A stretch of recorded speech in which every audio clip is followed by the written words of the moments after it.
Assalamualaikum warahmatullahi wabarakatuh. Kembali lagi di channel Radio Horor. Untuk kisah kali ini masih ada sebuah cerita dari tulisannya Neneng Dewi NS.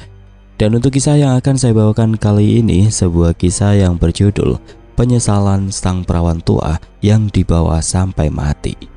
Sebelum kita lanjut ke ceritanya, tekan dulu tombol like video ini dan jangan lupa tekan juga tombol subscribe channel ini. Nyalakan juga lonceng notifikasinya agar tidak ketinggalan cerita-cerita lainnya dari channel ini. Dan buat teman-teman yang pengen belanja-belanja, nanti silahkan saja klik etalase yang ada di pojok kiri bawah. Atau teman-teman bisa kunjungi link pembelian yang ada di kolom deskripsi. Dan seperti apa untuk kisah kali ini? Langsung saja kita masuk ke ceritanya.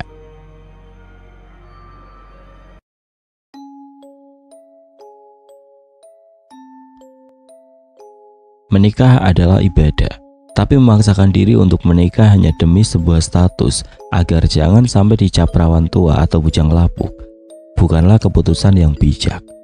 Karena menikah itu bukanlah sebuah ajang perlombaan, siapa yang cepat dia yang dapat dan jadi pemenangnya.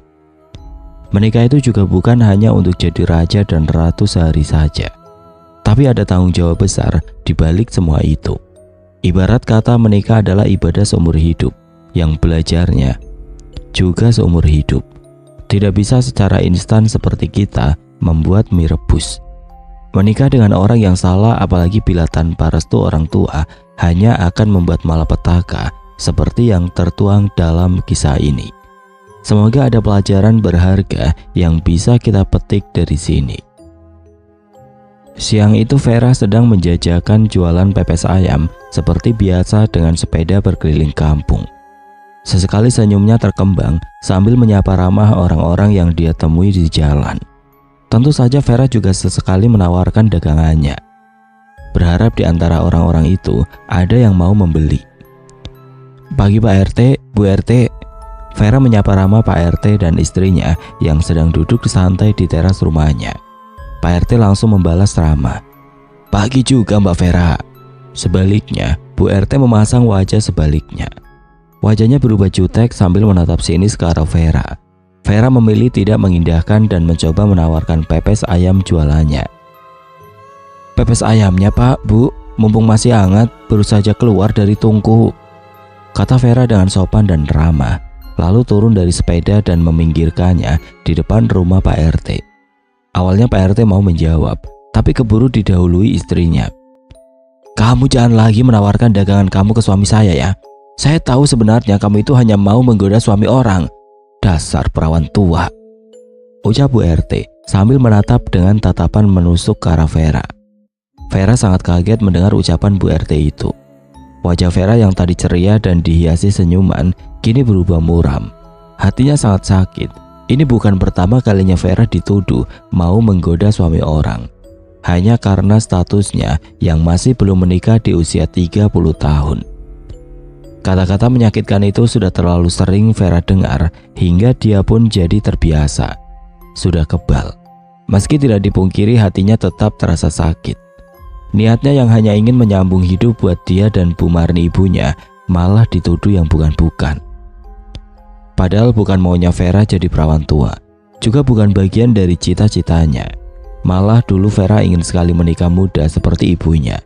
Tapi semua itu hanya jadi sebatas keinginannya belaka. Sampai sekarang, belum ada satupun laki-laki yang datang melamarnya pasca kejadian pahit yang pernah dialaminya 10 tahun lalu. Ya, 10 tahun lalu Vera pernah gagal menikah. Padahal harusnya hari itu adalah hari paling membahagiakan buat Vera. Agung, kekasihnya yang sudah 8 bulan merajut tali kasih dengannya, akhirnya mengajaknya ke pelaminan. Air mata bahagia tidak henti-hentinya mengalir di pipi Vera dan Bu Marni. Agung yang baik, sopan, dan rajin ibadah adalah gambaran ideal calon suami idaman Vera sejak lama. Makanya Vera tidak menolak diajak ke hubungan yang lebih serius oleh Agung. Justru Bu Marni ikut mendukung penuh bukti keseriusan Agung pada putri semata wayangnya itu. Sayangnya kenyataan malah berbanding terbalik dengan harapan Bu Marni dan Vera. Laki-laki perantau dari Sumatera yang waktu itu sudah resmi melamar Vera, ternyata diam-diam sudah punya anak istri di kampungnya. Semua itu baru terkuak saat berlangsungnya ijab kabul. Tiba-tiba istri dan anak Agung mendadak muncul, lalu memaki-maki Vera sebagai pelakor. Nama baik keluarga Bu Marni pun tercoreng. Gagalnya pernikahan tersebut meninggalkan trauma cukup dalam bagi Vera. Selama berbulan-bulan Vera hanya mengurung diri di dalam kamarnya sambil meratapi nasibnya yang malang. Vera merasa malu di depan warga. Nama baiknya hancur karena segelintir warga mengecapnya pelakor. Warga tidak mau tahu, meski Vera juga sebenarnya korban kebohongan Agung. Agung begitu pintar menyembunyikan statusnya selama menjalin hubungan dengan Vera. Ditambah penampilan sehari-hari Agung yang agamis, sama sekali tidak mencerminkan bila Agung itu laki-laki buaya darat. Waktu itu Agung hanya tertunduk sambil berkali-kali minta maaf sama Vera dan keluarga besar Bu Marni. Agung bergila benar-benar mencintai Vera, makanya serius menikahinya. Di antara derayan air mata yang tidak henti-henti mengalir, Vera menampar pipi Agung dengan keras. Tidak lama setelah menampar Agung, Vera langsung jatuh pingsan. Vera benar-benar tidak sanggup menerima kenyataan pahit yang ada di depannya. Bu Marni dan beberapa orang kerabat mereka spontan membopong tubuh Vera yang masih terbalut pakaian pengantin itu ke dalam kamar pengantin. Terdengar tangis histeris diiringi derai air mata Bu Marni yang memanggil-manggil nama Vera dan memintanya segera siuman. Tapi upayanya gagal. Vera masih juga belum siuman. Saking kerasnya tamparan Vera, pipi kanan Agung sampai menyisakan tanda merah. Tapi Agung tidak membalas. Agung kembali tertunduk. Tadinya Agung hendak menyusul Vera ke kamar pengantin. Agung merasa sangat bersalah, sudah membuat Vera jadi pingsan. Tapi Agung hanya bisa pasrah saat istri dan anaknya menarik paksa tangannya. Lalu mereka pergi meninggalkan suasana riuh acara pernikahan yang berakhir nestapa itu. Sebuah pesta pernikahan yang membuahkan aib buat Vera, Bu Marni dan keluarga besar mereka di kampung. Bukan hanya Vera yang batinnya jadi merasa sangat terluka akibat ulah Agung. Hati Bu Marni sebagai seorang ibu juga ikut tersakiti. Bu Marni yang berstatus janda dan selama ini menjadi penjual pepes ayam untuk membiayai hidup dia dan Vera, langsung turun drastis kondisi kesehatannya. Bu Marni terpleset jatuh dari kamar mandi. Vera yang khawatir segera membawa sang ibu ke rumah sakit terdekat dan berdasarkan diagnosa dokter, Bu Marni menderita stroke ringan. Berbekal sedikit tabungannya, Vera membawa Bu Marni berobat kemana-mana, mulai dari klinik sampai pengobatan alternatif Vera datangi. Namun hasilnya tetap nihil. Kondisi Bu Marni bukannya membaik, malah mulai memburuk. Kini Bu Marni jadi tidak bisa menggerakkan sebagian anggota tubuhnya, sampai akhirnya Vera hanya bisa pasrah. Vera hanya bisa merawat Bu Marni seadanya, semampunya dia, karena dia sudah tidak punya lagi biaya untuk membayar pengobatan Bu Marni. Vera yang sayang sekali sama Bu Marni tidak mau makin menambah beban pikiran ibunya itu. Vera mencoba bangkit dari keterpurukan. Kini Vera lah yang menggantikan sang ibu, menjual pepes ayam keliling. Vera tidak mau menggantungkan hidup dari belas kasihan kerabatnya. Vera juga tidak mau terus-terusan dikasihani mereka atas kegagalan pernikahannya dengan Agung. Vera sudah ikhlas. Mungkin Agung memang bukan jodohnya. Vera yakin suatu hari nanti Allah Subhanahu wa Ta'ala akan menghadirkan jodoh yang lebih baik untuknya. Tapi sayangnya seiring bertambahnya usia Vera, tidak satupun laki-laki hadir dalam hidupnya, apalagi mengajaknya menikah. Hingga di usianya yang memasuki 30 tahun, Vera mulai pesimis untuk mendapatkan jodoh. Apalagi di kampungnya, perempuan di rentang usia segitu akan dilabeli sebagai perawan tua. Vera sangat sedih melihat kondisi ibunya yang tidak kunjung sembuh. Lebih sedih lagi karena Vera merasa belum bisa membahagiakan Bu Marni di usia tuanya. Tapi Bu Marni dengan suara terbata-bata selalu mencoba membesarkan hati Vera. Jangan putus asa, nak. Rezeki, jodoh dan maut itu rahasia Allah. Kamu jangan berkecil hati. Teruslah berdoa memohon kepada Gusti Allah, ucap Bu Marni sambil menyeka air mata Vera yang mengalir di pipinya. Vera tidak berkata apa-apa, malah makin dalam membenamkan kepalanya ke dalam pelukan sang ibu. Bu Marni yang bisa merasakan derita batin sang putri, tangan keriputnya mengusap-usap rambut Vera dengan penuh kasih. Akhirnya, Ibu dan anak itu pun sama-sama menangis sambil saling berpelukan penuh haru. Kamar Bu Marni jadi saksi bisu kesedihan mereka berdua. Sementara itu Pardi, seorang preman yang suka memalak para pedagang di pasar dan mabuk-mabukan dengan rekan-rekannya di pos ronda, siang itu melihat Vera yang sedang kesusahan memasang rantai sepedanya yang copot di pinggir jalan. Meski Vera perawan tua, tapi pesona kecantikannya tidak kalah dengan anak gadis. Pardi diam-diam memendam rasa suka sama Vera. Pardi juga tahu tentang masa lalu Vera yang 10 tahun lalu pernah gagal menikah. Makanya Pardi ingin merebut hati Vera dengan caranya sendiri. Pardi tidak peduli meski usia Vera lebih tua 5 tahun darinya. Pardi lalu berjalan mendekati Vera yang masih kesulitan memasang rantai sepedanya yang copot. Lalu Pardi berjongkok di depan Vera sambil menyapanya ramah. "Rantai sepedanya kenapa Mbak Vera?" Pardi basa-basi memulai obrolan. Vera mendongakkan kepalanya lalu balas tersenyum ke arah Pardi. Meski senyumnya itu sedikit dipaksakan, sejujurnya Vera takut sama Pardi. Vera tahu sepak terjang Pardi sebagai preman pasar di kampungnya. "Ini Mas Pardi, rantainya tiba-tiba copot di tengah jalan." Vera menjawab sambil menunjuk ke arah rantai sepeda yang dipegangnya.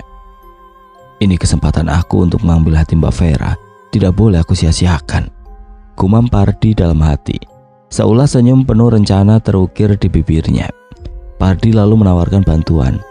"Biar saya bantu Mbak, biar cepat selesai. Kebetulan saya tahu sedikit tentang cara menservis sepeda," ucap Pardi. Tanpa menunggu jawaban persetujuan dari Vera, Pardi langsung mengambil rantai sepeda yang copot tersebut dari tangan Vera. Awalnya Vera merasa tidak enak dan sempat menolak, takut merepotkan. Tapi Pardi bersikukuh tidak merasa direpotkan oleh Vera. Akhirnya Vera hanya bisa pasrah, lalu Vera mengucapkan terima kasih pada Pardi sebelum melanjutkan jualan keliling ke kampung tetangga. Sejak saat itu Pardi rutin mencegat Vera setiap kali berjualan dan melewati pos ronda. Pardi awalnya hanya modus mau beli pepes ayam jualan Vera, tapi lama-lama Pardi mulai berani mengajak Vera ngobrol. Bahkan Pardi mulai berani menawarkan diri untuk mengantar Vera pulang ke rumah. Pardi beralasan takut ada bapak-bapak gatal yang mengganggunya di jalan atau ibu-ibu posesif yang takut suaminya digoda. Vera tercenung, tidak menyangka kenapa laki-laki preman ini begitu perhatian padanya, sampai tahu pula apa yang dia alami selama ini. Sementara Vera yang sudah biasa diperlakukan seperti itu, jadi sudah kebal. Vera anggap itu resiko yang harus dia terima sebagai perawan tua.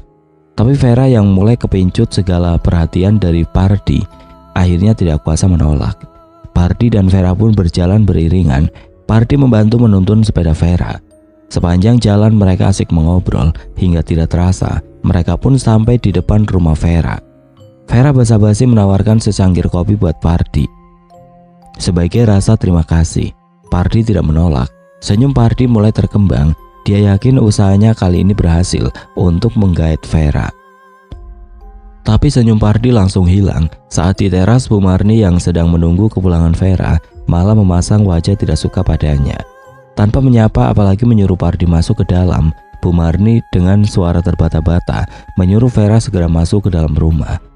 Tatapan mata Bu Marni begitu menusuk menatap ke arah Pardi, membuat Pardi merasa tidak enak hati. Lalu Pardi buru-buru pamit. Vera yang juga merasa tidak enak hati melihat sikap ibunya, minta maaf ke Pardi. Meski mulut Pardi bilang tidak apa-apa, tapi dalam hatinya Pardi merutuk kesal. "Dasar nenek penyakitan, tidak tahu diri. Masih untung ada laki-laki yang mau dekat sama anak gadismu yang perawan tua itu. Awas nanti, aku akan balas perbuatanmu. Jangan panggil aku Pardi, preman yang paling ditakuti di lingkungan ini," kata Pardi kesal dalam hatinya, lalu melengos pergi. Setelah menyuapi Bu Marni makan malam, Vera pun mulai membahas kejadian tadi sore. Vera hanya ingin tahu alasan ketidaksukaan sang ibu dengan kedekatannya sama Pardi. Padahal di matanya Pardi selama ini orangnya baik, sangat perhatian dan tidak pernah bersikap kasar padanya. Bu Marni tetap minta Vera jangan gampang tertipu oleh kebaikan yang terlihat dari luar. Zaman sekarang banyak akal bulus yang dibungkus dengan kebaikan palsu. Begitu nasihat Bu Marni. Bu Marni tetap minta Vera jangan terlalu dekat sama Pardi, apalagi bila sampai punya hubungan spesial dengannya. Bu Marni yakin instingnya sebagai seorang ibu tidak pernah salah. Ia lebih suka melihat Vera jadi perawan tua seumur hidup dan tidak menikah daripada terpaksa menikah tapi menikah dengan laki-laki tidak baik. Vera tercenung. Dia tidak menyangka sang ibu sampai berpikir sejauh itu. Vera malah tidak pernah kepikiran untuk menjadikan Pardi calon pendampingnya.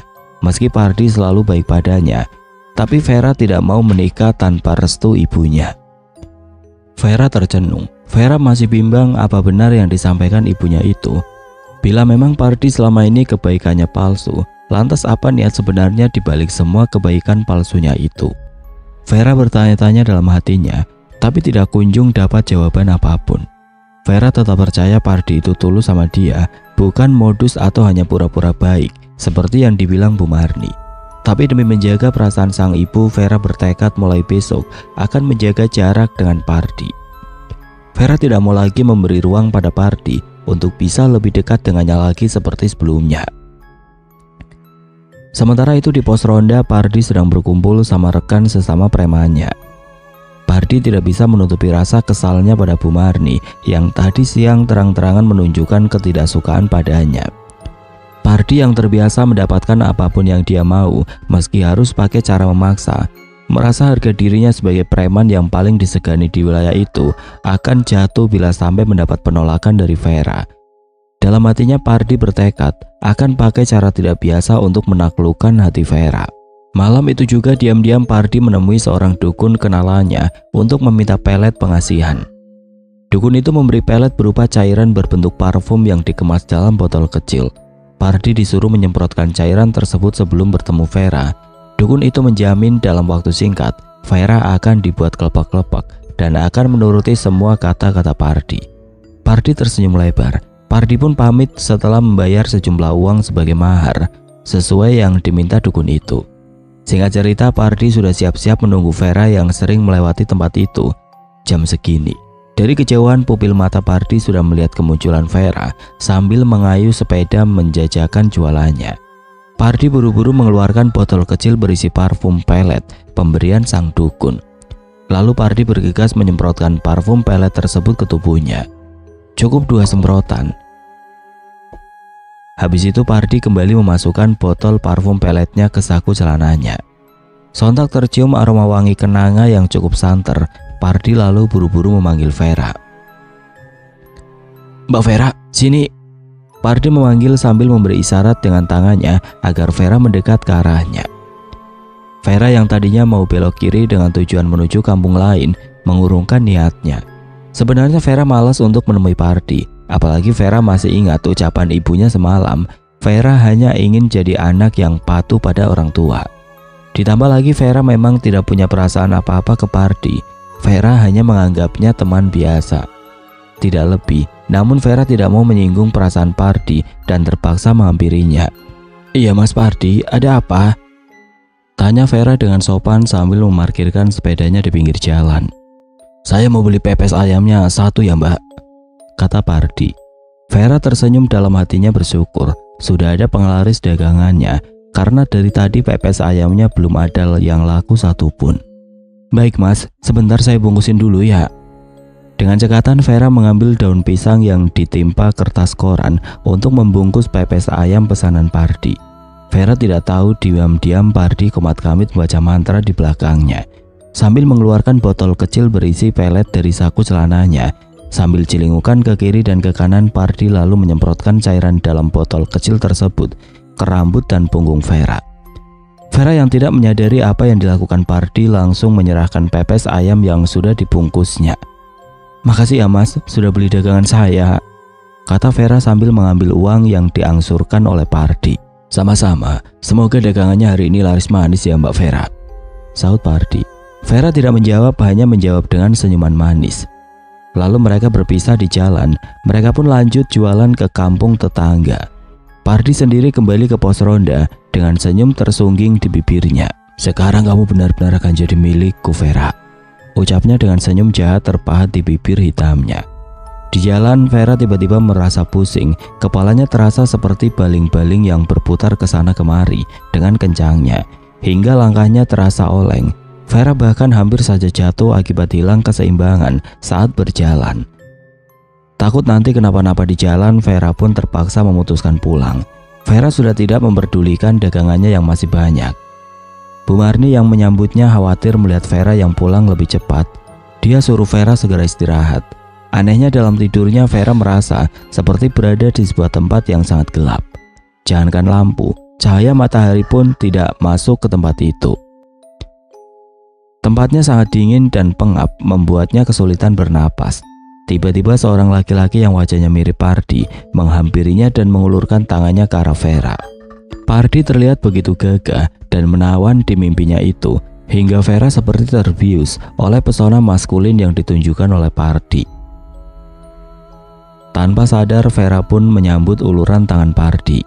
Akan tetapi Vera langsung ketakutan saat wujud Pardi berubah drastis jadi sosok berbulu lebat dengan mata merah serta kedua tanduk menghiasi kepalanya.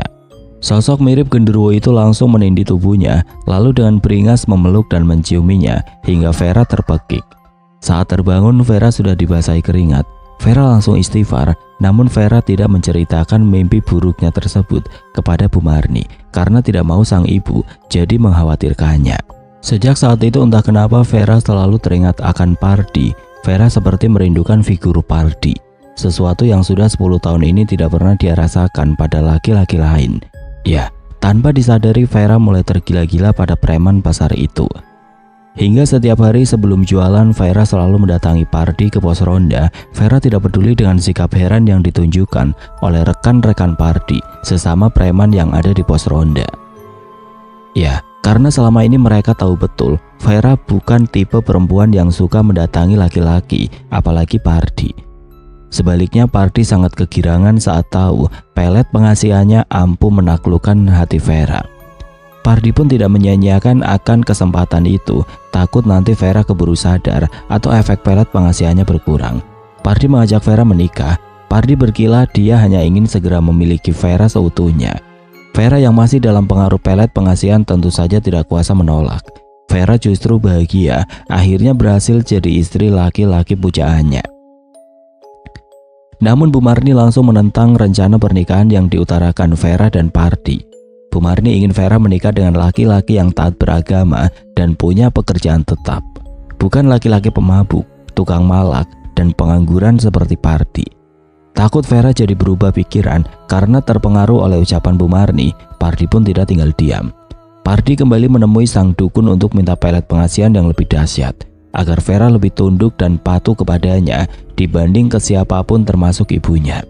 Bisa ditebak Vera yang sempat oleng pendiriannya kini kembali berpendirian teguh, hanya ingin menikah dengan Pardi. Bila tidak dengan Pardi, Vera mengancam akan kabur dari rumah, kawin lari dengan Pardi. Bu Marni tersentak. Tidak menyangka sikap Vera bisa berubah sedrastis itu. Vera yang selama ini selalu patuh padanya, kini berubah 180 derajat, jadi berani membangkang.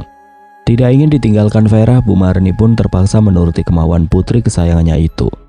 Singkat cerita, pernikahan Vera dan Pardi pun digelar, meski dengan sangat sederhana, tapi tidak mengurangi kebahagiaan Vera yang terlihat begitu menggebu-gebu ingin jadi istri Pardi.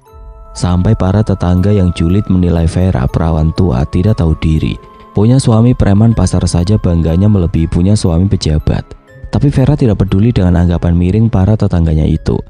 Namun sayangnya manisnya kebahagiaan hanya Vera rasakan sebentar saja. Pardi yang sempat janji akan mencari pekerjaan setelah mereka menikah, kini malah mengingkari janjinya sendiri. Ya, Vera sedih Pardi sejak menikah tidak pernah mau cari kerja.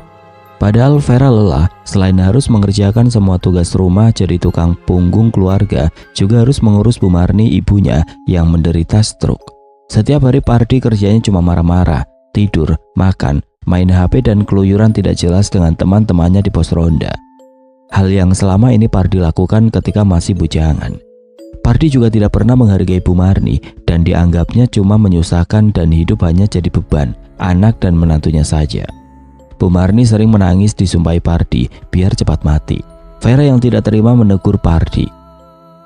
Bu Marni itu ibu mertua Pardi, jadi harus dihormati. Pardi bilang kesel. Dulu Bu Marni tidak setuju Vera nikah sama dia, gara-gara usianya lebih muda dan cuma pengangguran.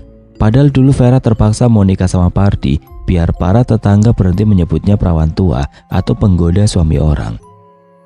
Pagi itu seperti biasa Vera jualan pepes ayam keliling pakai sepeda. Bu Ratna salah satu pelanggannya. Bu Ratna bilang rasa pepes ayamnya persis dengan resep Bu Marni yang lebih dulu jualan sebelum sakit-sakitan seperti sekarang. Bu Ratna, istri Ustadz Gani yang terenyuh dengan perjuangan Vera, jadi tulang punggung keluarga.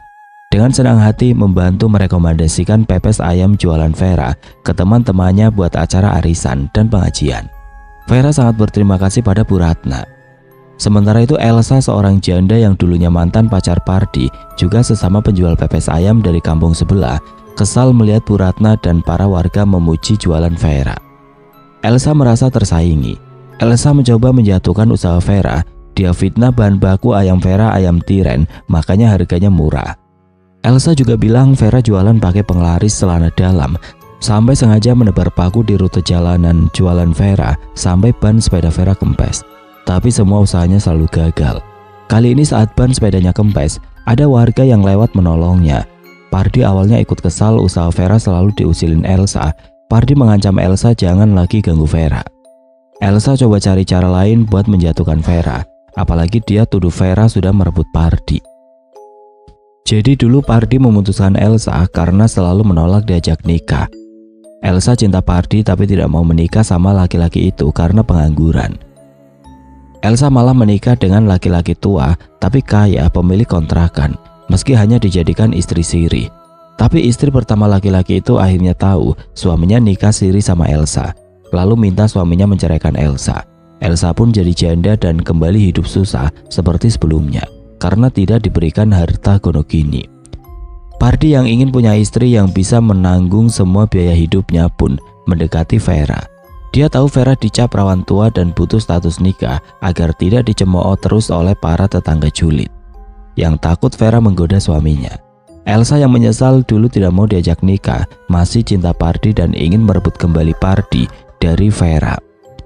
Sementara itu Nindi, keponakan Bu Ratna, adalah seorang siswa kelas 11 yang sejak kecil punya kelebihan sebagai seorang indigo. Nindi bukan hanya bisa melihat dan merasakan kehadiran makhluk-makhluk tidak kasat mata yang tidak bisa dilihat oleh orang awam, tapi Nindi juga bisa berkomunikasi dengan mereka. Nindi punya seorang penjaga dari leluhurnya bernama Nyai Nimas Ayu. Sosok Nimas Ayu adalah seorang perempuan cantik berambut panjang dan mengenakan pakaian ala penari Bali. Dengan ciri khas ada setangkai bunga kamboja terselip di atas telinganya. Nyai Nimas Ayu akan selalu hadir menemani dan membantu Nindi setiap kali dia dapat gangguan gaib. Namun Nindi tidak pernah memperlihatkan semua kelebihannya ke semua orang. Nindi selalu bersikap biasa-biasa saja, seolah hanya manusia awam. Hari ini Nindi sedang liburan sekolah. Nindi datang ke rumah Bu Ratna mencicipi menu pepes ayam yang dibelikan Bu Ratna. Katanya pepes ayam buatan Vera rasanya enak. Nindi ditemani Bu Ratna mau belajar bikin pepes ayam ke rumah Vera. Nindi saat itu bertemu langsung dengan Vera, tiba-tiba kaget. Nindi melihat Vera, tubuhnya hitam penuh arang, seperti habis terbakar. Berkali-kali Nindi mengucek-ngucek matanya, tapi dia masih melihat hal yang sama hingga Bu Ratna yang keheranan menepuk bahunya. "Kamu kenapa, Nin? Kok sikap kamu aneh begitu?" tanya Bu Ratna yang keheranan. "Ah, enggak kok tante, aku nggak apa-apa," saut Nindi cepat. Nindi tidak mau tantenya itu berpikiran yang aneh-aneh tentangnya. Tidak lama berselang Nindi kali ini mendengar bisikan Nyai Nimas Ayu. "Kamu sebaiknya ingatkan Vera agar berhati-hati. Keselamatannya sedang terancam, ada orang yang berniat jahat sama dia," tutur Nyai Nimas Ayu dengan suara lembut yang terdengar di telinga. "Baik Nyai, nanti akan saya sampaikan ke Mbak Vera," saut Nindi yang bicara berkomunikasi dengan bahasa hati dengan Nyai Nimas Ayu. Setelah mengenalkan Bu Ratna dan Nindi ke Bu Marni, Vera langsung mengajak kedua tamunya itu ke pawon atau dapur, tempat dia biasa memasak. Sedangkan Pardi siang itu masih tidur di kamar. Pardi semalam pulang menjelang pagi, habis main catur dan kartu dengan teman-temannya di pos ronda. Pardi bangunnya suka siang. Saat Vera sedang asik menunjukkan cara membuat pepes ayam dengan cara tradisional dengan pakai tungku kayu, tiba-tiba terdengar suara Pardi memanggilnya. Pardi teriak-teriak memanggil Vera minta dibuatkan kopi dengan nada memerintah. Bu Marni yang sedang berada di ruang tamu menegur Pardi, "Jangan teriak-teriak, malu sama tamu." Pardi minta Bu Marni jangan cerewet. Kesal tidak menemukan Vera di ruang tamu, Pardi langsung menuju dapur. masih dengan suara keras memanggil-manggil nama Vera. Pardi pura-pura menyapa Rama saat melihat ada Bu Ratna. Ada Bu Ratna, tumben kesini Bu. Ada perlu apa ya sama istri saya sampai pada ngumpul di pawon segala? Tanya Pardi sedikit keheranan. Lalu Pardi sempat melirik ke arah Vera dengan menunjukkan mimik wajah kesal. Vera hanya tertunduk. Vera terlihat agak ketakutan, raut wajahnya gelisah. Dia takut kembali dimarahi Pardi karena selama ini Pardi termasuk suami yang diktator. Bila minta dibuatkan makanan atau minuman, harus dilaksanakan saat itu juga. Bila tidak, Pardi akan melempar barang-barang sambil memakinya. Iya Mas Pardi, kenalkan ini Nindi, keponakan saya dari kota. Kebetulan dia lagi liburan sekolah. Katanya mau belajar cara membuat pepes ayam yang enak sama Mbak Vera. Jawab Bu Ratna sambil memberi isyarat. Oh gitu. Pardi manggut-manggut. Pardi tahu Bu Ratna salah satu orang terpandang di kampung. Punya usaha kuliner sendiri yang buka cabang di 3 tempat. Pasti uangnya banyak, pikir Pardi. Saat itu maksud dan tujuan kedatangan Bu Ratna dan Nindi. Tanpa malu Pardi minta Bu Ratna bayar jasa Vera mengajarkan Nindi cara membuat pepes ayam pakai kayu bakar. Soalnya resep pepes ayam Vera didapat dari Bu Marni yang sudah lebih dulu dikenal pembuat pepes ayam terlezat di kampungnya. Bu Ratna yang paham hanya tersenyum lalu membuka tasnya. Dia ambil 2 lembar uang 100 ribuan dari dalam dompetnya lalu menyerahkannya uang tersebut ke Vera. Vera yang melihat hal itu jadi merasa tidak enak sama Bu Ratna. Apalagi selama ini Bu Ratna selalu baik padanya. Dia ikhlas mengajarkan Nindi tanpa mengharap imbalan apapun. Vera langsung menolak uang pemberian Bu Ratna dan hendak mengembalikannya. Tapi di luar dugaan, Pardi malah merebut uang tersebut lalu pergi. Vera yang merasa malu atas kelakuan sang suami minta Pardi mengembalikan uang itu. Namun Pardi tidak menghiraukan suara Vera yang memanggil-manggilnya. Mas Pardi, balikin uangnya Mas. Vera terus berjalan cepat mengejar langkah Pardi yang berjalan tergesa-gesa di depannya. Tapi Pardi pura-pura tidak mendengar dan terus melangkah tanpa menghiraukan Vera. Bu Marni yang mencoba menghalangi langkah Pardi malah ditubruk tubuhnya oleh Pardi sampai terjatuh. Saat Bu Marni jatuh tersungkur, Pardi yang merasa marah dihalangi langkahnya juga menyepak dan menginjak kaki Bu Marni hingga susah bangun. Bu Marni hanya bisa mengelenguh kesakitan. Ini lagi nenek peot, penyakitan. Ngapain sih menghalangi segala? Kalau sudah bosan hidup, kenapa nggak mati saja sih? Sungut Pardi murka. Tampak Bu Marni meringis kesakitan sambil memegangi kakinya yang sakit. Namun Pardi tetap tidak peduli. Dia berjalan terus keluar rumah, lalu memacu sepeda motornya meninggalkan rumah. Vera yang melihat kelakuan Pardi yang begitu tega sama ibunya, segera menghampiri Bu Marni sambil menangis. Ibu, maafin Mas Pardi ya Bu, kata Vera seraya mengusap-ngusap kedua kaki ibunya. Tanpa terasa, air mata mulai mengalir dari pipinya. Vera sangat sedih, Pardi setega itu memperlakukan ibunya. Diam-diam ada rasa penyesalan dalam diri Vera karena dulu tidak menuruti saran sang ibu. Tapi semuanya sudah terlambat, nasi sudah menjadi bubur. Penyesalan Vera kini sudah tidak berguna lagi. Vera kini hanya bisa meratapi nasibnya yang malang. Nindi dan Bu Ratna yang menyusul Vera langsung ikut membantu Bu Marni bangun dan memapahnya agar bisa duduk di kursi. Khawatir dengan kondisi kaki Bu Marni, Bu Ratna mau membawa Bu Marni ke klinik. Bu Marni menolak karena tidak mau merepotkan. Sementara itu Elsa memutar otak bagaimana caranya agar bisa membuat Pardi kembali ke pelukannya. Atas petunjuk dari seorang temannya, Elsa pun menemui seorang dukun dan disarankan memakai pelet darah haid buat memikat Pardi. Ketika Elsa datang bulan, dia harus memasukkan tetesan darah haidnya ke dalam nasi atau makanan yang akan diberikan ke Pardi.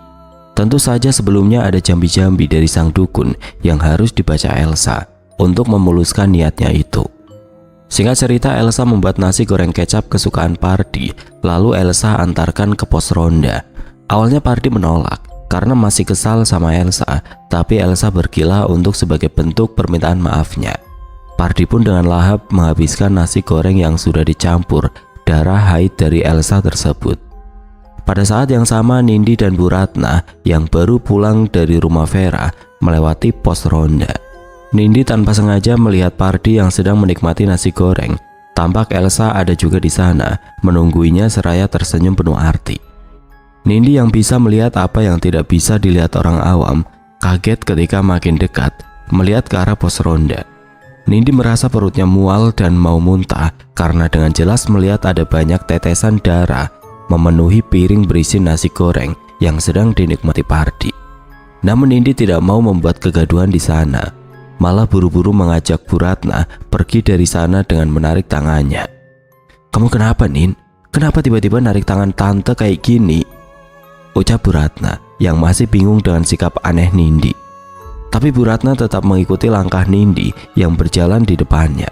"Ntar aja tante, Nindi jelasin di rumah ya," sahut Nindi sembari melirik sejenak ke arah Pardi yang tampak sudah menghabiskan nasi goreng tersebut.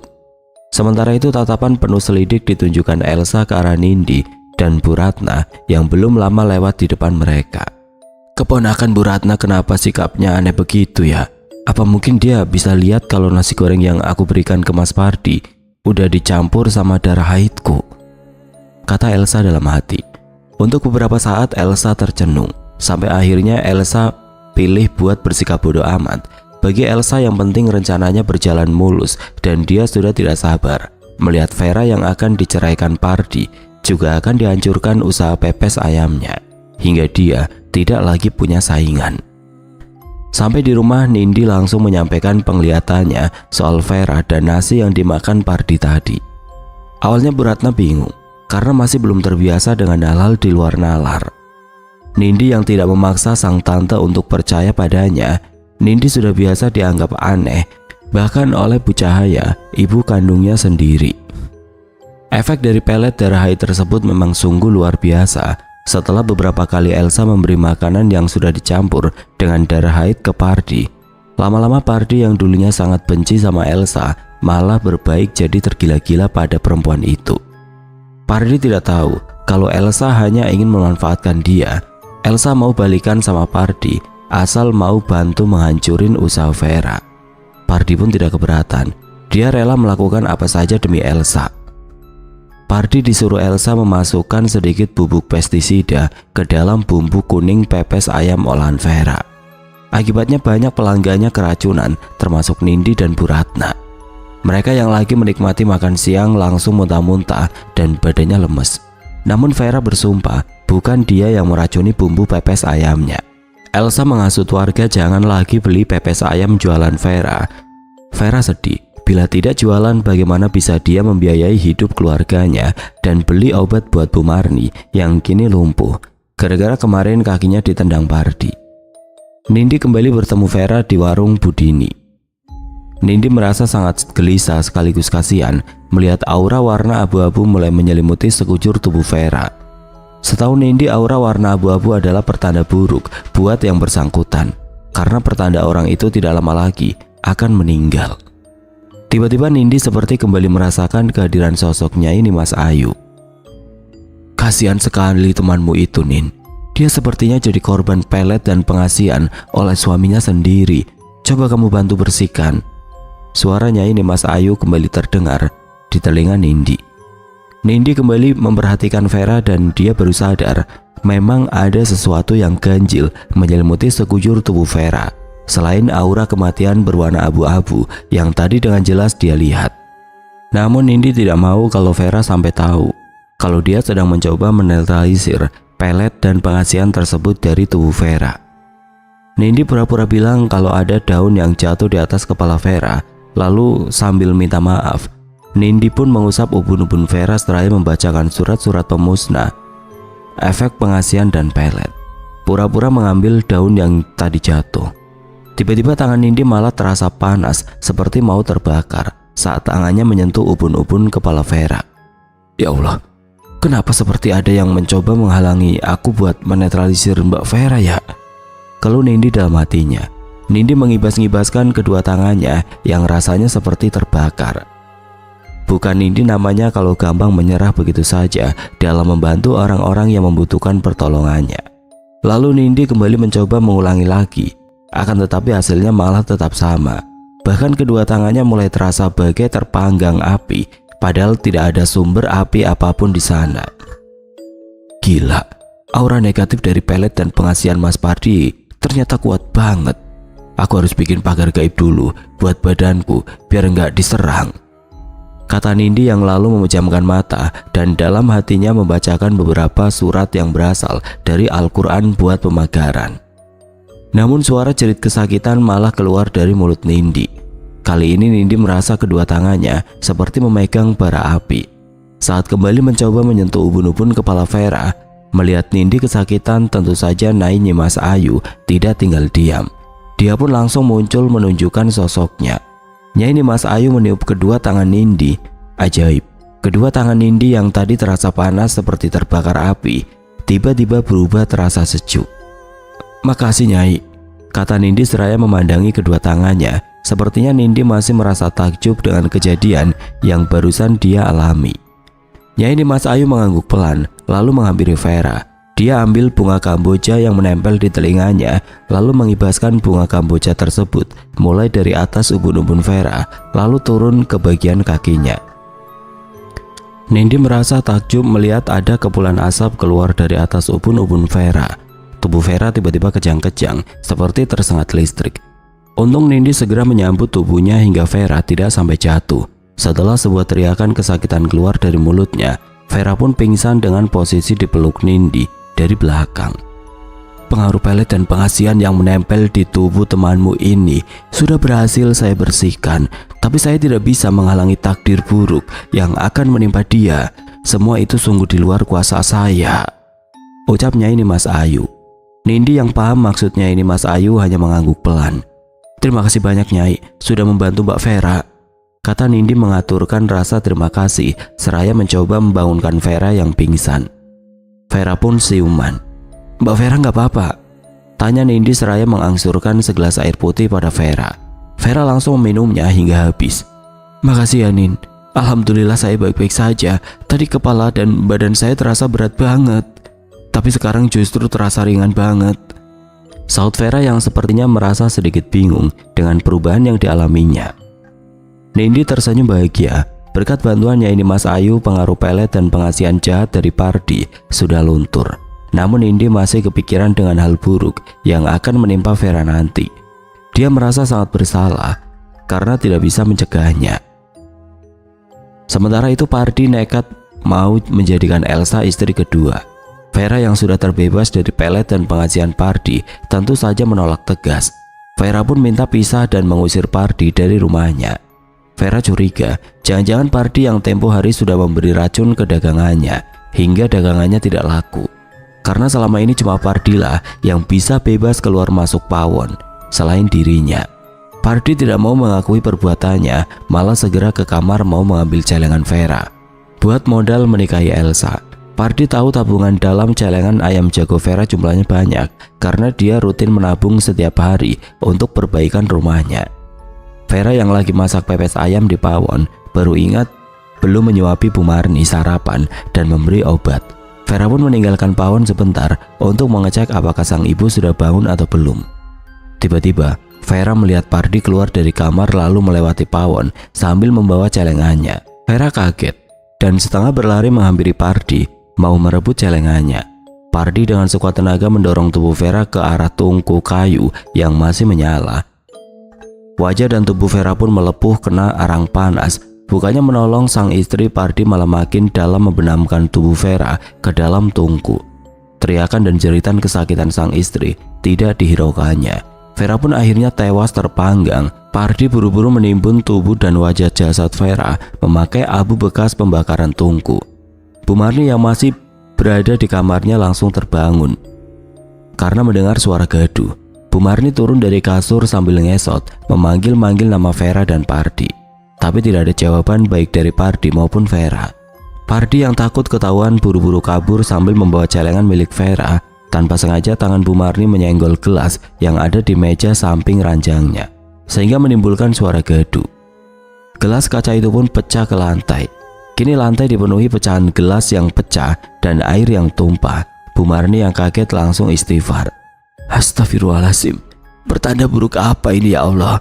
Mudah-mudahan tidak terjadi apa-apa sama Vera. Oh ya, Bu Marni lirih dengan nada sedih dan dada sesak. Entah kenapa akhir-akhir ini Bu Marni sering mimpi buruk tentang Vera. Bu Marni hampir setiap hari mimpi melihat Vera yang terkurung di antara lingkaran api yang membara. Vera menangis sambil berteriak minta tolong kepadanya, tapi Bu Marni tidak pernah bisa menolong dan meraih tangan Vera yang sudah payah terulur untuk meraih tangannya. Dan setiap kali terbangun, Bu Marni pasti menangis. Meski itu semua hanya mimpi, tapi terasa begitu nyata bagi Bu Marni. Air mata Bu Marni kembali mengalir deras di pipinya. "Ibu, kenapa nangis?" Sebuah suara yang sangat dikenalnya tiba-tiba mengagetkan Bu Marni.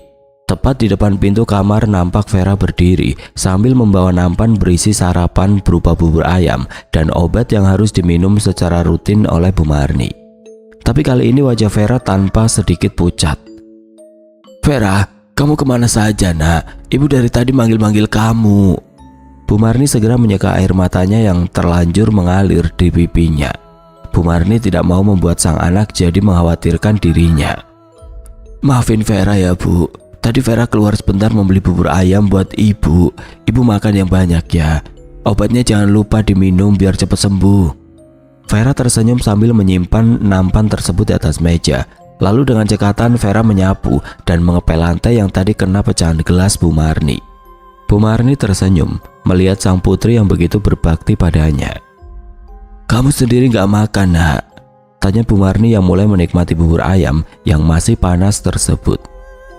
"Saya sudah sarapan sama singkong goreng dan teh manis tadi Bu," sahut Vera yang masih sibuk memasukkan pecahan gelas ke dalam sebuah plastik. Ketika sedang menikmati bubur ayam, tiba-tiba Bu Marni seperti mencium bau gosong dari sebuah benda yang terbakar. Untuk memastikan, Bu Marni sampai mengendus-ngendus hidungnya dan bau gosong tersebut makin menyengat hidungnya. Bu Marni jadi yakin bila sumber bau gosong tersebut berada tidak jauh darinya, karena baunya begitu santer menyengat hidungnya. "Kamu mencium bau gosong gak nak?" Bu Marni melirik ke arah Vera. Tapi anehnya sang anak tahu-tahu sudah tidak ada di sana. Namun saat Bu Marni melirik ke arah lantai, kini lantai kamarnya sudah bersih tanpa ada pecahan gelas. Bu Marni mengernyitkan dahinya keheranan. "Perasaan barusan Vera tadi di sini, kok sekarang gak ada ya?" pikirnya. Tapi Bu Marni segera menepis jauh-jauh prasangka buruk yang tiba-tiba terlintas dalam pikirannya. Bu Marni pun melanjutkan sarapan yang tertunda. Dia bertekad ingin segera sembuh biar tidak jadi beban Vera terus-menerus. Bu Marni tidak tahu kalau di balik pintu kamarnya ada sesosok wanita dengan wajah melepuh dan tubuh kosong berwarna hitam penuh arang, sedang berdiri sambil menatap penuh kesedihan ke arahnya. Dari tubuhnya tercium aroma terbakar yang sangat menyengat. Ya, itu adalah sosok Jin Corin Vera yang belum lama meninggal. Tapi kematiannya yang tidak wajar membuat sosok Vera tidak bisa pergi dengan tenang dan malah gentayangan. Malam itu Bu RT sedang sendirian di rumah karena Pak RT sedang ada rapat di kecamatan. Bu RT yang sedang menonton TV di ruang tamu tiba-tiba saja mencium bau hangus seperti benda yang terbakar. Bu RT segera berlari menuju dapur.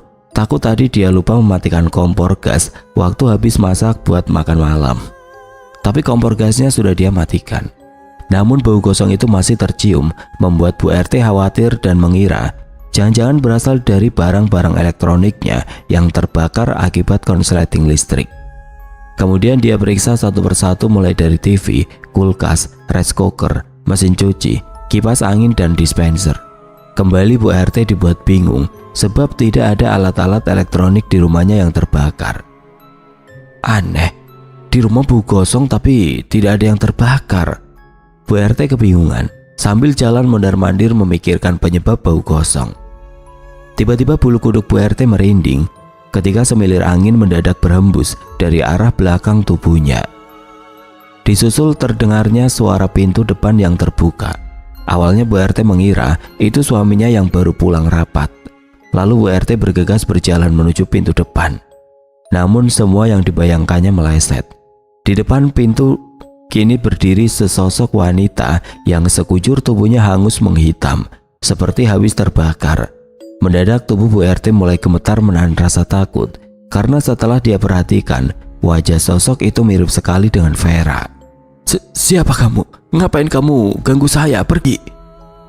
Bu RT berusaha semaksimal mungkin menekan rasa takutnya yang makin menjajahnya. Sosok gosong berwajah mirip Vera itu tiba-tiba menangis sesegukan. Tolong saya, Bu." Suaranya terdengar lirih, mirip bisikan namun cukup menyayat hati, membuat siapapun yang mendengarnya jadi makin merinding. Bu RT perlahan berjalan mundur. Dia sudah tidak bisa lagi menyembunyikan rasa takutnya.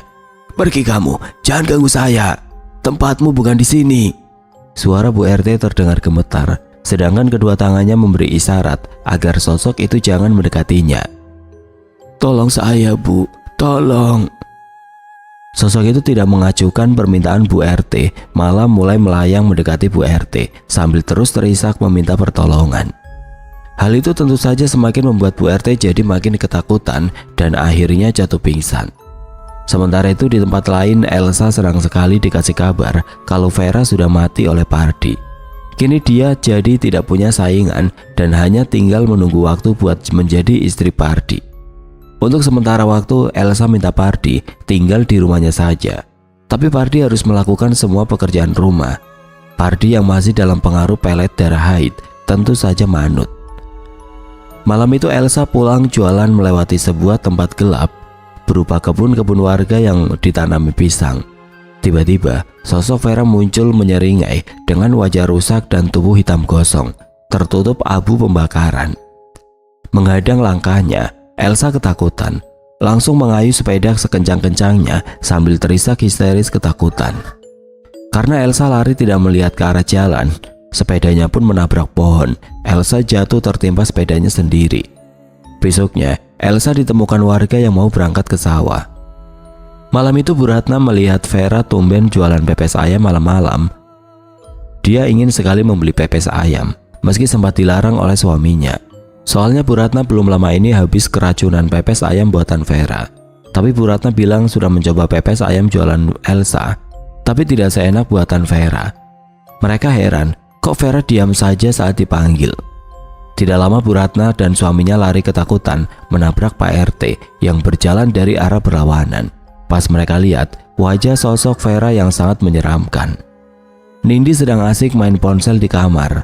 Tiba-tiba hidungnya mencium bau hangus terbakar, membuat Nindi tidak nyaman. Jantung Nindi seakan kaget hingga ponselnya hampir terlempar saking kagetnya. Ketika tahu-tahu ada sosok perempuan dengan wajah dan badan hangus seperti habis terbakar. "Mbak Vera, kamu Mbak Vera si penjual pepes ayam itu kan?" ucap Nindi dengan suara terbata. Sebenarnya Nindi yang sudah terbiasa melihat penampakan lebih merasa kaget daripada takut dengan kehadiran sosok Vera yang tahu-tahu muncul di atas kasurnya. Sosok perempuan yang menyeramkan itu hanya menganggukkan kepala dengan pelan, kemudian berkata dengan suara lirih, "Tolong saya, tolong kuburkan saya dengan layak," ucap sosok perempuan itu dengan suara lirih yang menggigitkan bulu kuduk siapapun yang mendengarnya. Nindi pun sempat bergidik ngeri ketika melihat sosok perempuan itu mulai menangis dengan bola mata yang hampir copot.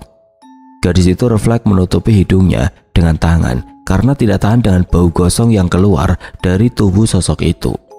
Setelah beberapa saat mencoba menenangkan dirinya, Nindi pun menjawab, "Baik Mbak, insya Allah saya akan menolong Mbak. Tapi apa yang terjadi sama Mbak Vera sampai Mbak Vera jadi kayak gini?" tanya Nindi dengan wajah serius. Tidak ada jawaban. Nindi malah mendengar suara tangis yang makin nyaring memekakan telinganya. Tok tok tok. Tiba-tiba terdengar suara ketukan pintu. Nindi sempat menoleh ke arah pintu kamarnya, disusul dengan kemunculan Bu Ratna. "Nindi, kenapa kamu jam segini belum tidur?" tanya Bu Ratna. Nindi tidak langsung menjawab, melainkan mengedarkan pandangan ke arah kasurnya mencari-cari sosok Vera. Tapi sosok Vera tahu-tahu sudah menghilang begitu saja. Bu Ratna yang melihat keanehan sikap Nindi langsung menegurnya. "Nindi, tante nanya dari tadi malah bengong bukannya menjawab," ucap Bu Ratna sedikit kesal. "Maaf tante, soalnya tadi..." Nindi malah menggantung ucapannya. Bu Ratna yang tidak sabaran segera memotong ucapan Nindi. "Tadi memangnya kamu kenapa, Nin? Ngomongnya yang jelas atuh." Selidik Bu Ratna tidak sabar. Tadi... Tiba-tiba saja Nindi jadi enggan untuk menceritakan soal sosok Vera yang belum lama mendatanginya. Mata Bu Ratna membulat menunggu kelanjutan ucapan Nindi. Tadi saya ditelepon mama nanyain kapan saya pulang tante. Nindi pun terpaksa berbohong. Nindi takut Bu Ratna tidak akan mempercayai ucapannya. Kamu ini kirain tante tadi ada apa? Sungut Bu Ratna. Nindi hanya memaksakan sebuah senyuman. Setelah Bu Ratna keluar dari kamarnya, Nindi putuskan untuk tidur. Seperti biasa, Nindi pun mematikan lampu kamar, namun perasaannya kembali jadi tidak enak. Ketika bau gosong tersebut kembali hadir, Nindi yang merasa terganggu minta sosok yang menyerupai Vera itu pergi dan jangan mengganggunya karena dia mau tidur. Semalam Nindi tidak bisa tidur dengan pulas karena pikirannya sedang berkecamuk memikirkan siapa sebenarnya sosok perempuan yang menyerupai Vera semalam. Apakah sosok itu beneran Vera atau hanya jin yang mencoba mengelabuinya dengan menyerupai wajah Vera? Esok harinya Nindi ingin memastikan kebenarannya agar dia tidak terus pusing memikirkan jawaban atas semua pertanyaannya tersebut. Nindi kembali mengajak Bu Ratna ke rumah Vera buat melanjutkan belajar bikin pepes ayam. Bu Ratna tidak menolak. Rupanya banyak warga yang juga melihat Vera jualan malam-malam. Pardi kaget dengan berita itu, tapi dia coba menyembunyikan rasa takutnya. Dia tidak sabar ingin segera menikah sama Elsa dan ingin segera mengusir Bu Marni biar bisa menguasai rumahnya. Elsa suruh Pardi menitipkan Bu Marni ke panti jompo. Dia tidak mau nanti pas udah nikah sama Pardi, hidupnya jadi makin ribet mengurus Bu Marni yang sakit-sakitan lumpuh pula. Pardi dan Elsa malam itu mau buang Bu Marni ke jalan raya yang cukup jauh dari tempat tinggal mereka. Tapi pas mereka baru saja meninggalkan Bu Marni di jalan sepi, sosok Vera tiba-tiba menghadang. Pardi dan Elsa ketakutan lalu balik badan. Bu Marni yang tidak bisa melihat sosok Vera hanya keheranan melihat Pardi dan Elsa yang tampak ketakutan. Pardi dan Elsa makin kesal melihat Bu Marni malah dibawa pulang kembali sama Nindi dan Bu Ratna yang kebetulan lewat di jalan itu. Elsa memberi ide agar Pardi menghabisi Bu Marni di rumahnya saja. Jadi nanti dibuat seolah-olah Bu Marni bunuh diri gara-gara stres. Pardi setuju karena dia juga sudah malas melihat Bu Marni. Keesokan harinya Elsa yang tahu Bu Ratna orang kaya mulai caper, minta bantuan Bu Ratna agar sudi membiayai usaha pepes ayam dia, biar dia nanti bisa punya kios. Bu Ratna langsung menolak, karena jualan Elsa tidak enak. Ayamnya saja masih terasa amis. Kata Bu Ratna, kalau Vera yang minta pasti dia akan kabulkan. Elsa keceplosan bilang Vera sudah mati. Bu Ratna kaget, menanyakan apa maksud ucapan Elsa. Elsa yang takut Bu Ratna curiga buru-buru meralat ucapannya. Maksud dia, usaha pepes ayam Vera kan sudah mati alias bangkrut gara-gara kasus keracunan. Elsa kini menyesal, harusnya pelet darah haid dia tunjukkan ke suami Bu Ratna yang banyak duitnya, biar dia tidak perlu lagi capek-capek jualan pepes ayam keliling. Bukannya ke Pardi yang cuma pengangguran. Namun semuanya sudah terlambat. Nindi dan Bu Ratna kaget melihat Elsa sedang berduaan sama Pardi di rumah Vera. Saat mereka menanyakan Vera, Pardi bilang Vera masih belum pulang dari kampung. Lalu Pardi pergi begitu saja sama Elsa. Bu Ratna sama Nindi bingung. Kok Elsa ada di rumah Vera pas Vera tidak ada? Tiba-tiba Nindi dan Bu Ratna mendengar suara rintian minta tolong Vera dari dalam rumah. Nindi dibisikin nyanyi Mas Ayu agar masuk ke rumah Vera. Tapi sayangnya mereka tidak menemukan Vera, malah mendengar suara tangisan Bu Marni di kamarnya. Bu Marni rupanya menangis kelaparan. Dari kemarin katanya Vera tidak kunjung pulang. Pardi juga tidak memberinya makan. Bu Ratna minta Nindi menunggui Bu Marni, sedangkan Bu Ratna mau ke pawon masakin sesuatu buat Bu Marni yang kondisinya sangat lemas. Pas masuk ke pawon, Bu Ratna mencium bau busuk yang sangat santer dari arah tungku pembakaran. Bu Ratna teriak histeris dan langsung pingsan pas melihat ada kaki manusia menyembul di tungku, tapi wajah dan bagian atas tubuhnya tertutup abu pembakaran tungku. Nindi yang khawatir dengan suara jeritan Bu Ratna langsung menyusul ke pawon dan ikut kaget, segera menelpon polisi agar segera datang ke TKP. Saat polisi datang ke TKP, Bu Ratna siuman dan tanpa sengaja menginjak anting milik Vera yang terlepas. Dia serahkan anting itu ke polisi. Polisi mencurigai Pardi. Pardi ngeles selama ini yang benci sama Vera itu Elsa bukan dia. Elsa menganggap Vera saingannya. Bahkan Vera menghasut warga jangan beli jualan Vera. Pardi juga menyuruh polisi menggeledah tas Elsa.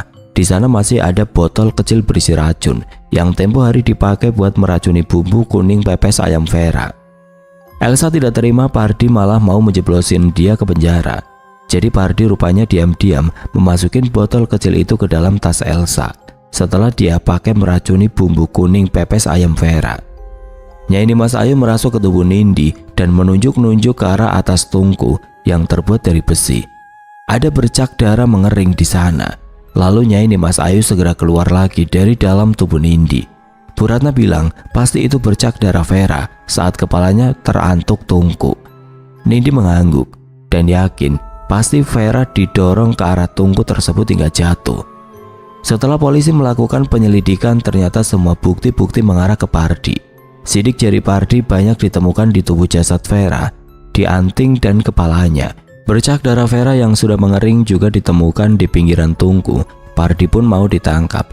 Pardi malah sudah kabur duluan. Habis mengambil sertifikat rumah Bu Marni. Di tengah perjalanan tiba-tiba motornya mogok akibat habis bensin. Pardi lari ketakutan saat sosok Vera muncul untuk mengejarnya. Tidak melihat jalan, Pardi jatuh, kepalanya terantuk tiang listrik di depannya. Polisi pun berhasil menangkapnya. Elsa tetap di penjara karena dianggap ikut menyembunyikan kejahatan. Bu Marni hanya bisa menangis saat tahu Vera tewas dibunuh Pardi. Bu Ratna minta Bu Marni bantu Nindi buat bikin pepes ayam. Bu Marni juga dibelikan kursi roda biar bisa lebih leluasa bergerak. Akhirnya Bu Marni pun mengikhlaskan kepergian Vera untuk selama-lamanya.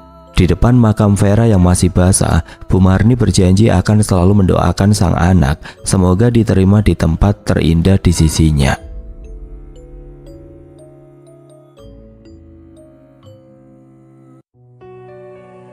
Oke teman-teman, sekian untuk kisah kali ini. Bagaimana menurut kalian tentang kisah ini? Tulis komentar kalian di kolom komentar. Dan buat teman-teman yang baru bergabung, jangan lupa untuk like, komen, share, serta subscribe channel ini.